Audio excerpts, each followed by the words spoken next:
Everyone, आज के इस वीडियो में हम लोग बात करेंगे केमिकल काइनेटिक्स चैप्टर के एक बहुत इम्पॉर्टेंट टॉपिक की, ज़ीरो ऑर्डर रिएक्शन।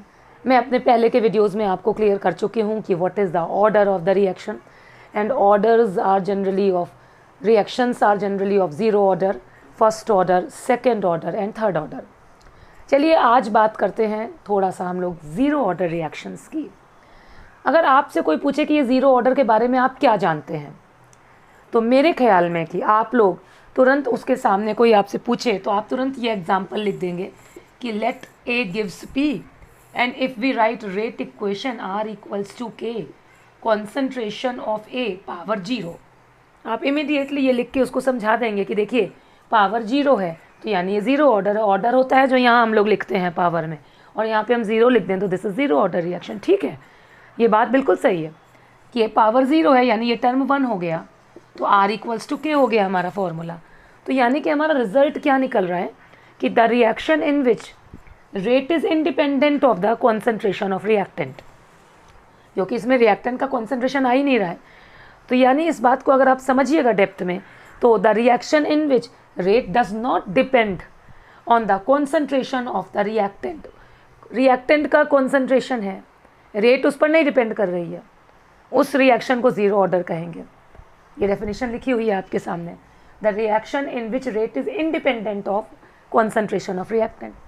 अगर थोड़ा डेप्थ में सोचो कि रिएक्टेंट का जो कॉन्सेंट्रेशन है उस पर रेट क्यों नहीं डिपेंड कर रही है। फर्स्ट ऑर्डर में तो कर रही है, सेकेंड ऑर्डर में भी कर रही है, थर्ड ऑर्डर में भी कर रही है, रेट उस पर डिपेंड कर रही है, लेकिन ज़ीरो ऑर्डर में आखिर ऐसी क्या बात है। जाहिर सी बात है, एक ही चीज़ है, कंसंट्रेशन इतना ज़्यादा है कि जो चेंज हो रहा है ना, आपने दो रिएक्टेंट ले लिए हैं, दोनों मिलकर प्रोडक्ट बना रहे हैं। बात समझिएगा, इस चीज़ को मैं रफ कर दे रही हूँ क्योंकि आपने ये बात देख लिया। आपको ही दो रिएक्टेंट में आपको ज़रा थोड़ा सा डॉट्स, ये एक रिएक्टेंट, ये दोनों मिल रहा है, प्रोडक्ट बन रहा है, पर ये इतना ज़्यादा है, इतना ज़्यादा अमाउंट में है कि इनके में जो चेंज आ रहा है वो बड़ा नेग्लिजिबल आ रहा है। तो वो चेंज तो ना के बराबर हो गया, वो चेंज तो हम ऑब्जर्व ही नहीं कर पा रहे हैं। तो हमको लग रहा है कि कंसंट्रेशन कांस्टेंट है, तो जब कंसंट्रेशन हम ऑब्जर्व नहीं कर पा रहे हैं तो रेट उस पर डिपेंड ही नहीं करी। अगर कोई बहुत बड़ा चेंज हो रहा है, हाँ हमने 10 मोल लिया, 5 मोल रह गया, तब तो बड़ा चेंज है, तो हम कहेंगे हाँ भाई रेट इसके कॉन्सेंट्रेशन चेंज पे डिपेंड कर रही। लेकिन रेट इतना कंसंट्रेशन चेंज इतना माइन्यूट है कि वो नियरली कॉन्स्टेंट है, तो इस वजह से रेट उस पर डिपेंड नहीं कर रही है। तो आई होप आपको थोड़ा बहुत समझ में आया होगा कि the reaction in which rate is independent of concentration of reactant, that reaction is called zero order. और क्यों नहीं डिपेंड कर रही, क्योंकि ऐसा कोई खास चेंज हो नहीं रहा है, नेग्लिजिबल चेंज हो रहा है। अब फिर मैं आगे पूछूँ नेग्लिजिबल चेंज हो रहा है, बोलो हाँ क्योंकि बहुत ज़्यादा कॉन्सेंट्रेशन है। मैं कहूँ यानी ऐसा क्या है कि कॉन्सेंट्रेशन बहुत ज़्यादा है, तो आप क्या जवाब देंगे कि हमारे रिएक्टेंट्स क्या हैं, गैसेज हैं। हमारे रिएक्टेंट क्या हैं, गैस हैं। अब गैस है तो बहुत बड़े अमाउंट में है, तो उसका जो कॉन्सेंट्रेशन चेंज है वो तो बहुत ज़रा सा है ना, तो इसी वजह से उसका जो कॉन्सेंट्रेशन चेंज है वो नेग्लिजिबल है और हमारे लिए ऑब्जर्वेबल नहीं हो पा रहा है, इसीलिए वो ऑर्डर जो है वो रेट वो उस पर डिपेंड नहीं कर रहा है। जैसे एग्जाम्पल देखते हैं, H2 + Cl2 gives in the presence of sunlight, sunlight को हम HNu लिख लें और यहाँ पे आपका प्रोडक्ट बन गया। अब आपसे एग्जाम में क्वेश्चन आया what is the order of this reaction, तो आप तुरंत ध्यान दीजिएगा कि H2 गैस है, क्लोरीन गैस है। सोचिए ये गैस है, ये रिएक्शन पानी के ऊपर होती है, ठीक है। खैर अभी हम ये नहीं देखने जा रहे हैं ये कहाँ हो रही है कहाँ नहीं, हम एक अपने दिमाग में पहचान बनाने जा रहे हैं कि हम कैसे पहचानें कि the given reaction is of zero order. तो आपको एक पहचान बता रही हूँ कि ये गैस है, ये गैसेज है यानी बहुत ज़्यादा है। अब इनका जरा सा अमाउंट आपस में जुड़ गया, ये और ये मिल गया और मिल के ये बना दिया, तो जो जरा सा अमाउंट है वो तो नेग्लिजिबल है, तो नियर अबाउट इनका कॉन्सेंट्रेशन कॉन्स्टेंट है। आई होप आप समझ गए होंगे। एक और एग्जांपल लेते हैं ज़ीरो ऑर्डर रिएक्शन का। जैसे मैं बोलूँ आपसे N2O gives at the surface of platinum N2 + ½ O2। मैंने आपसे पूछा इसका ऑर्डर क्या है, तो आप फिर से वो बोलेंगे कि मैम ये रिएक्शन जो हो रही है ना, नाइट्रस ऑक्साइड, प्लैटिनम की सरफेस है, प्लैटिनम कैटलिस्ट, उसकी सरफेस पे नाइट्रस ऑक्साइड पूरा जमा हुआ है। अब हम क्या कहें, पूरा जमा हुआ है तो यहाँ किसी और के एब्जॉर्प्शन होने का तो कोई चांस ही नहीं है ना, पूरा सरफेस कवर्ड है। और ठीक है, उसके बाद जरा बहुत टूटा और ये बन गया आपका, तो जो चेंज हो रहा है वो नेग्लिजिबल है, कॉन्सेंट्रेशन इतना ज़्यादा है तो इसी वजह से रेट कॉन्सेंट्रेशन पे डिपेंड ही नहीं कर रही, क्योंकि ऐसा कोई खास चेंज हो ही नहीं रहा है। और एग्जांपल अगर आपको देखना हो तो आप हमारा अमोनिया वाला एग्जांपल भी देख सकते हैं। जैसे अमोनिया है, हम हैबर प्रोसेस हम लोग पढ़ चुके हैं। आप अमोनिया बनाएं, चाहे अमोनिया को डिकम्पोज करें हमारा, जैसे सपोज 2NH3 आपका ये बना N2 और ये सरफेस है मोलिब्डेनम। अब फिर मैं पूछूं ऑर्डर क्या, फिर आपका ये मैं मोलिब्डेनम कैटलिस्ट, इसकी सरफेस को पूरा कवर किया हुआ है अमोनिया ने, तो अब सरफेस तो पूरी ढकी है, आपको ऐसा क्या चेंज आएगा? बस हाँ, फिर ये हुआ थोड़ा सा निकला और ये थोड़ा सा बन गया, तो ऐसा खास चेंज तो नहीं आया। तो कॉन्सेंट्रेशन इज़ नियरली कॉन्स्टेंट। जब वो कॉन्स्टेंट है तो रेट उस पर क्यों डिपेंड करेगी? तो रेट निकालते कैसे हैं? कॉन्सेंट्रेशन चेंज ही नहीं हो रहा है तो रेट कैसे निकालते हैं? के से, क्योंकि इसके फॉर्मूले में कॉन्सेंट्रेशन वाला टर्म तो 1 हो गया था, तो R=K, इसका जो रेट है वो रेट कांस्टेंट की हेल्प से निकलती है, और इसकी यूनिट भी रेट कांस्टेंट की यूनिट के ही बराबर होती है, जो हम लोग डिस्कस कर चुके हैं। ठीक है, थोड़ा सा आगे बात करेंगे। अगर हम लोग इसमें थोड़ा और डेप्थ में ये वाला टॉपिक देखें कि कैसे कॉन्सेंट्रेशन चेंज होता है, कैसे के की वैल्यू निकलती है, कैसे इसका ग्राफ निकलता है, तो देखते हैं। आप अभी ये समझ गए होंगे कि what is zero order reaction and how we can identify कि that the given reaction is of zero order और नॉट। अब चलिए आगे इसका डेरिवेशन देखते हैं। मैं डेफिनेशन रफ कर रही हूँ।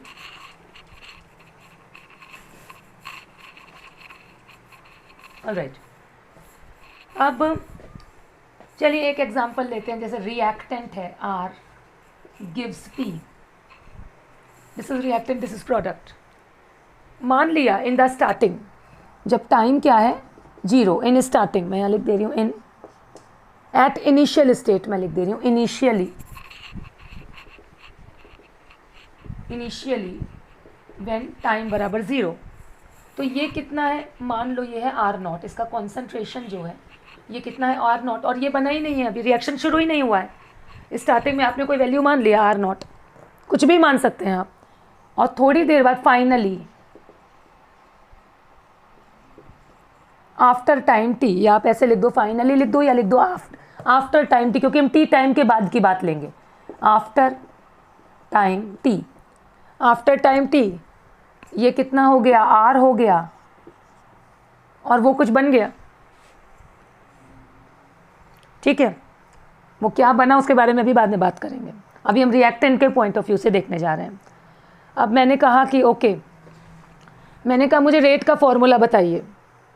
आपने कहा R माइनस, क्योंकि रिएक्टेंट है, change of concentration of reactant upon change of time. आपको याद है ना रेट का formula? Change of concentration upon change of time. अगर हम रिएक्टेंट के टर्म में ले लें तो change of concentration minus DR upon change of time. भाई 0 टाइम पर की बात नहीं करेंगे, चेंज ऑफ टाइम, क्या चेंज आया टाइम में, ये हम थोड़ी देर बाद की बात कर रहे हैं ना, रेट निकाल रहे हैं। Change of concentration upon change of time. आगे क्या हम इसकी रेट इक्वेशन भी बना सकते हैं? रेट के तो 2 फॉर्मूले होते हैं, एक change of concentration upon change of time और एक रेट इक्वेशन। तो चलिए रेट इक्वेशन क्या बन जाएगी इसकी? K और कॉन्सेंट्रेशन ऑफ रिएक्टेंट। तो R का ये भी फॉर्मूला, R का ये भी फॉर्मूला, हम इन दोनों की बात करते हैं। और आपका ये कॉन्सेंट्रेशन ऑफ R है, और ये क्योंकि ज़ीरो ऑर्डर रिएक्शन है तो हमने यहाँ पे क्या कर दिया? पावर 0। यानी अब जो नेक्स्ट स्टेप हमारा बना वो क्या बनेगा हमारा? मैं यहाँ पे दोबारा से लिख दे रही हूँ, minus DR upon DT equals to K। R की पावर 0 यानी R1 हो गया। चलिए इसको सॉर्ट आउट करते हैं, इसको आगे बढ़ाते हैं। माइनस ये DT को पहले इधर ले जाते हैं, ये हो गया minus DR equals to K DT। ये माइनस साइन को इधर ले जाते हैं तो ये हो गया DR equals to minus K DT। Minus इधर कांस्टेंट के पास हमने कर दिया। अब इस D साइन को हटाने का तो एक ही तरीका है ना, इंटीग्रेट कर दें। तो अगर हम लोग इसको इंटीग्रेट कर दें तो यहाँ इंटीग्रेशन का साइन और यहाँ लगा दें, भी हम लिमिट नहीं ले रहे हैं। तो इंटीग्रेशन के बाद DR क्या बन जाएगा आपका? R equals to minus K, और DT क्या बन जाएगा? T। और यहाँ पे एक इंटीग्रेशन कांस्टेंट आ जाएगा, हमने I0 लिख दिया क्योंकि 0 ऑर्डर है। ठीक है, अब इस इंटीग्रेशन कांस्टेंट की वैल्यू निकालनी है। इंटीग्रेशन कांस्टेंट की वैल्यू हमेशा कब निकालेंगे? जब टाइम 0 है। तो हम लोग क्या लिखें? एट, या ऐसे लिख दें, व्हेन टाइम वाज 0। ऐसे ज़्यादा आपको समझ में आ जाएगा। व्हेन t बराबर 0, जब टाइम 0 था तो r की जगह क्या था, r0 था। r equals to r0। Now we will put this value in the above equation. हम लोग ये वाली वैल्यू ऊपर की इक्वेशन में रखेंगे। मैं यहाँ रख देती हूँ, आपको दिखा देती हूँ रखकर। जब आप r की जगह r0 रखेंगे तो यहाँ पे r0 हो जाएगा,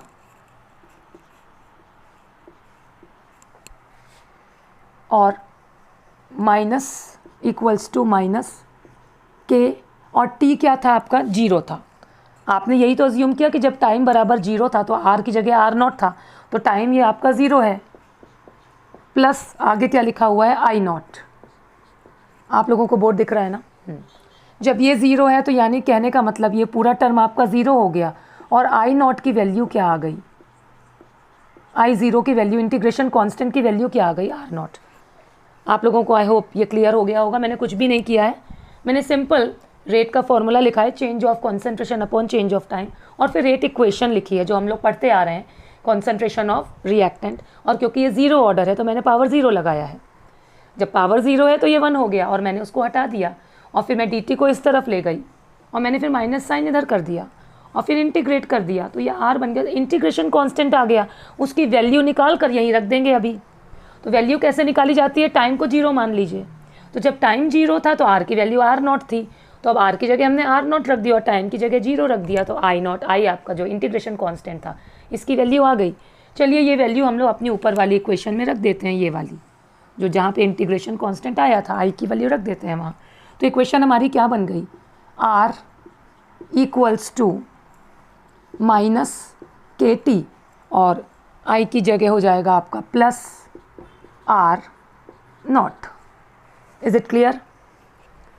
अब क्या करें हम लोग, बढ़िया एक इक्वेशन बन गई, हम लोग आगे बहुत कुछ करेंगे अभी। अब मैं कहूँ ये इक्वेशन तो बहुत अच्छी निकली, क्या हम लोग इस इक्वेशन को किसी से कंपेयर कर सकते हैं? तो आप कहेंगे हाँ, एक इक्वेशन से कर सकते हैं, y equals to mx plus c से कंपेयर कर सकते हैं। ठीक है, मान लीजिए आपको कभी कोई ग्राफ बनाने को आ जाए, कोई ग्राफ बना हुआ आ जाए, और आपसे कहा जाए उसका बताइए ऑर्डर बताइए और स्लोप बताइए, तो इस वाली इक्वेशन को अगर आप अपनी नॉर्मल इस वाली इक्वेशन से आप कंपेयर कर दो तो m इक्वल्स टू माइनस के, यानी कि आपका स्लोप की वैल्यू यहाँ पर क्या आ गई, माइनस के, और c क्या है, इंटरसेप्ट, तो यहाँ पर c की वैल्यू क्या आ गई आपकी, R0। मतलब कहने का है कि यहाँ पर आपका इंटरसेप्ट क्या है, R0। चलिए इसको हम लोग देखते हैं ग्राफ बनाकर, इसको हम लोग ग्राफ में देखते हैं। ठीक है, मैं इधर का रफ कर रही हूँ, इसके लिए हम लोग ये ग्राफ प्लॉट करेंगे और ग्राफ में समझ लेंगे। जैसे इधर का रफ कर देते हैं,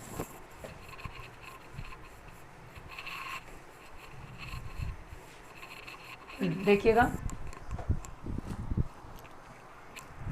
अब आपके सामने ग्राफ बना हुआ है, यहाँ लिखा हुआ है कॉन्सेंट्रेशन ऑफ रिएक्टेंट, या तो लैंग्वेज लिखी है या R लिखा हुआ है सिंबल की फॉर्म में, और यहाँ क्या लिखा हुआ है, टाइम। ठीक है, और ग्राफ बना हुआ है आपका इस तरीके से, ग्राफ बना हुआ है। अब हम आपसे पूछ रहे हैं what is the order of the reaction, what is the order of the reaction. तो आप साफ देखो कि हमारी यहाँ पे नॉर्मल कोई लॉग वगैरह नहीं लिखा हुआ है, तो हमारा R और T के बीच में ये ग्राफ खिंच रहा है, यानी ये 0 ऑर्डर की रिएक्शन को फॉलो कर रहा है, 0 ऑर्डर की इक्वेशन को फॉलो कर रहा है। यानी आप फट से इसका आंसर क्या बता देंगे, this is of 0 order reaction. ठीक है, दूसरा क्वेश्चन, इसका स्लोप बताओ। तो आपको अगर ये क्वेश्चन लर्न है कि R equals to minus KT plus R0, तो आपने इसको इससे कंपेयर किया y equals to mx plus c से, और आपने m ही तो है ना जो स्लोप को बताता है, तो आपने यहाँ पर क्या लिख दिया कि स्लोप इक्वल्स टू माइनस के, क्योंकि ये डाउनवर्ड्स जा रहा है इस वजह से। और फिर हमने पूछा इंटरसेप्ट बताओ, इंटरसेप्ट जहाँ ये जो काट रहा है ना, जहाँ पे ये ग्राफ आपके लाइन को काट रहा है, तो ये हो गया आपका इंटरसेप्ट, और ये क्या आ गया आपका R0, इनिशियल कॉन्सेंट्रेशन जहाँ पे वो काट रहा है। ठीक है, ये आप समझ रहे हो ना, कॉन्सेंट्रेशन शुरू में था, हाई था, जैसे जैसे टाइम बढ़ा कॉन्सेंट्रेशन डाउन हो रहा है, देखिए कॉन्सेंट्रेशन तो कम होता ही है, ठीक है। तो कहने का मतलब है, अगर अभी हम लोग नेक्स्ट वीडियो में फर्स्ट ऑर्डर की बात करेंगे, तो अगर आपसे, देखिए कंफ्यूज मत होइएगा, हमारी इक्वेशन जो है ज़ीरो ऑर्डर रिएक्शन जो है वो वही है कि वो रिएक्शन जिसका रेट कॉन्सेंट्रेशन पे डिपेंड नहीं करता है। कॉन्सेंट्रेशन क्या होता है, ऐसा कोई खास चेंज ही नहीं होता, लेकिन अगर हम कहें कि कॉन्सेंट्रेशन ज़रा बहुत जो चेंज हो रहा है तो बढ़ रहा है कि कम हो रहा है, तब तो आप वही कहेंगे ना कि कम हो रहा है। तो उसी बात को लेकर ये ग्राफ बनकर आ जाता है। भाई हमने आपको अभी बताया है ना कि नियरली सेम है, पर ज़रा बहुत वो जो जुड़ रहा है, वो प्रोडक्ट बन रहा है, वो चेंज नेग्लिजिबल है, तो ओवरऑल रेट उस पर इंडिपेंडेंट है। लेकिन जो ज़रा बहुत चेंज हो भी रहा है, तो अगर हम आपसे पूछेंगे कॉन्सेंट्रेशन बढ़ रहा है कि कम हो रहा है, अगर आप देखो तो भाई अल्टीमेटली तो कम ही हो रहा है ना, ज़रा बहुत जो मिल रहा है। उसी बात को पकड़कर ये ग्राफ बनाया जाता है, मैं नहीं बना रही हूँ, ये ग्राफ बना हुआ रहता है ना, आप देख लीजिएगा। और अब इस ग्राफ को अगर आपसे ऑर्डर पूछा जाएगा तो इसका जवाब क्या होगा कि यहाँ पे हम इन दोनों के बीच जो हमारे इस इक्वेशन को फॉलो कर रहा है, यानी ज़ीरो ऑर्डर रिएक्शन को फॉलो कर रहा है। स्लोप कैसे निकला, हमने इसको इससे कंपेयर कर दिया, तो एम की जो भी वैल्यू आ गई वो स्लोप और इंटरसेप्ट निकल आया। ठीक है, क्लियर हो गया होगा आपको। अब थोड़ा सा आगे न्यूमेरिकल कैसे सॉल्व करेंगे, यहाँ तक तो हम लोगों ने ग्राफ के लिए बात कर लिया, जो हमारी एक्चुअल ज़ीरो ऑर्डर की इक्वेशन आई। थोड़ा सा और आगे इसको देख लेते हैं, मैं ग्राफ रफ कर देती हूँ।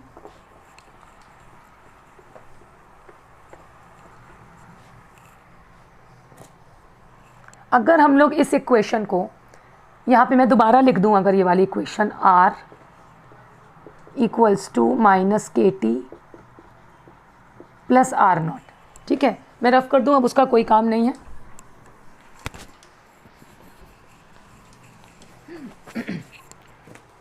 तो एक काम करते हैं हम लोग, इस माइनस के टी को इधर ले जाते हैं, प्लस कर देंगे, और आर को इधर ले आते हैं, तो ये के टी हो गया इक्वल्स टू आर नॉट, और ये जब इधर आ गया तो ये माइनस आर हो गया।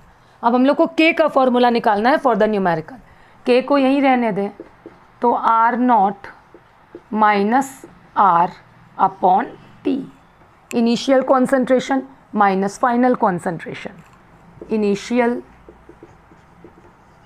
Concentration minus final concentration upon T. ठीक है, आप चाहें तो इनिशियल माइनस फाइनल को आप x से भी रिप्रेजेंट कर सकते हैं, तो k equals to x T, या फिर k equals to R naught minus R upon T, जिस भी टर्म में आप देखना चाहें। Okay, so by using this formula we can calculate k, यानी कि rate constant for zero order reaction. If initial and final concentrations are given, we will subtract and we will calculate this difference, then we will put the value and we will calculate। चलिए एक numerical solve करके इसको देख लेते हैं। जैसे मैं यहाँ लिखती हूँ क्वेश्चन, आप नोट करिएगा, ठीक है। फॉर्मूला मैं इस ऊपर का रफ कर रही हूँ, मैं क्वेश्चन लिखती हूँ, देखिएगा।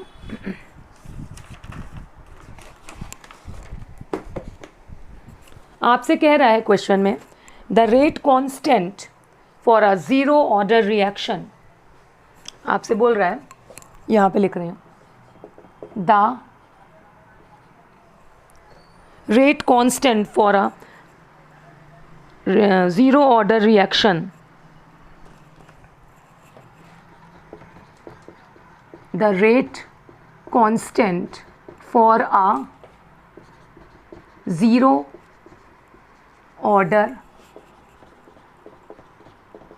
Reaction is 0.003 mole liter inverse second inverse, is 0.003 mole liter inverse second inverse। ठीक है, फिर आपसे पूछ रहा है how long will it take, how long will it take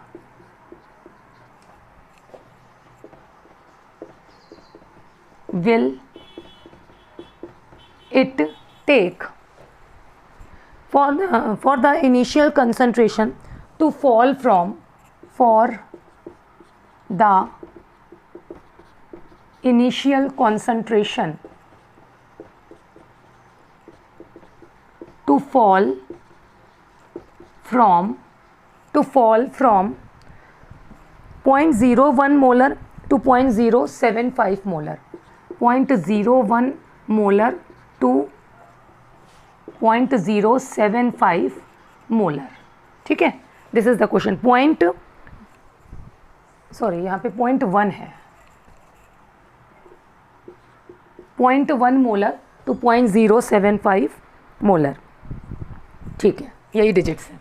ठीक है क्लास, ठीक है बच्चों, अब हमें निकालना है, तो मैं ये फॉर्मूला रफ कर दे रही हूँ, आपने नोट कर लिया होगा। सो सिंपल न्यूमेरिकल, हाँ क्या हो जाएगा, द रेट कांस्टेंट के इज गिवन, सॉल्यूशन इसका लिख देते हैं। के हमको ऑलरेडी गिवन है, कितना गिवन है, 0.003, और जो भी यूनिट है आपकी mole, litre inverse, second inverse. How long will it take, है ना, for the initial concentration to fall from इतना टू इतना। दिस इज इनिशियल कॉन्सेंट्रेशन, ये हो गया आपका आर नॉट, कितना है आपका 0.1 मोलर, और आर कितना दिया है आपको 0.075 मोलर, और आपसे टाइम पूछ रहा है। आई होप आपने देख के समझ लिया होगा। हम लोग डिफरेंस निकाल देंगे, एक्स की वैल्यू आर नॉट माइनस ये, तो हम लोग इसको सब्ट्रैक्ट कर लेंगे आराम से, और सब्ट्रैक्ट करके अपना ये एक्स आ जाएगा हमारा, और फिर हम लोग के की वैल्यू में एक्स अपॉन टाइम आपसे पूछ रहा है और के दिया हुआ है हमको, हम लोग निकाल लेंगे। ठीक है, चलिए इसको सॉल्व कर लेते हैं। जब हम लोग इसको सब्ट्रैक्ट कर लेंगे हमारा, तो यहाँ पे क्या आंसर आ जाएगा, ठीक है ना, इसको कैसे सब्ट्रैक्ट कर लेंगे, 0.1 और 0.075 ऐसे करके हम लोग इसको सब्ट्रैक्ट करेंगे, और देखिए, है ना, ये मैंने लिखा हुआ है, इस तरीके से हमने सब्ट्रैक्ट कर लिया और ये आंसर आ गया। और उसके बाद हम लोग इसको यहाँ पे फॉर्मूले में लिख देंगे, k equals to x upon T, और हमारा फिर नीचे लिखना पड़ेगा मुझे, k कितना दिया हुआ है 0.003, x कितना दिया हुआ है 0.025 अपॉन t। अब t निकाल सकते हैं हम लोग बड़े आराम से, मुझे रफ करना पड़ेगा इसको सॉल्व करने के लिए। ठीक है, आगे कर देते हैं, t इधर आ जाएगा 0.025 अपॉन 0.003, है ना, आप इतना तो आप कर ही लेंगे, 0.025 एंड अपॉन 0.003। अगर हम लोग इसको सॉल्व करेंगे तो इसका आंसर आ जाएगा 8.3 सेकेंड। तो सिंपल न्यूमेरिकल्स हैं, जीरो ऑर्डर के न्यूमेरिकल ज़्यादा परेशान नहीं करते हैं, परेशान करते हैं हमारे first, second and third order के न्यूमेरिकल्स कभी कभार। चलिए, अगर आपको ये समझ में आ गया हो, पसंद आ गया हो, दोबारा से देख लीजिए, कोई डाउट लगे मुझे बता दीजिए, बने रहिए हमारे साथ, आगे बात करेंगे और भी इंटरेस्टिंग ऑर्डर्स की, और कैसे सॉल्व करते हैं उसके क्वेश्चंस और उसके न्यूमेरिकल्स। थैंक यू, नए हैं तो ज़रूर सब्सक्राइब करिए, लाइक करिए, और आप लोगों ने मेरे वीडियो को सब्सक्राइब किया, इसके लिए thank you very much. Please मेरा लिंक बाकी लोगों तक ज़रूर शेयर करो, ताकि सब बच्चे इसका एडवांटेज उठा सकें। Thank you.